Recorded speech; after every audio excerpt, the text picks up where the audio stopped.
क्या बादल आपस में टकराकर बिजली बनाते हैं? असल सच इससे भी ज्यादा खतरनाक और दिलचस्प है। जब बादलों के अंदर बर्फ के टुकड़े, पानी की बूंदें और हवा तेजी से टकराते हैं तो उनमें इलेक्ट्रिक चार्ज बनने लगता है। बादल का ऊपरी हिस्सा पॉजिटिव चार्ज और निचला हिस्सा नेगेटिव चार्ज से भर जाता है। फिर धरती पर मौजूद पॉजिटिव चार्ज उसकी ओर आकर्षित होने लगता है। जैसे ही दोनों के बीच का अंतर बहुत ज्यादा बढ़ जाता है, हवा उसे रोक नहीं पाती और अचानक करोड़ों वोल्ट की ऊर्जा एक चमकदार बिजली बनकर गिरती है। सैप! लेकिन जो तेज आवाज सुनाई देती है वो असल में बिजली नहीं, बल्कि उसके कारण हवा का अचानक गर्म होकर फटना होता है, जिसे हम गरज या थंडर कहते हैं। घम!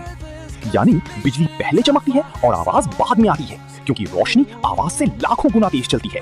ऐसे ही साइंस के चौंकाने वाले सच जानने के लिए सब्सक्राइब करें ट्रूथ इन 60।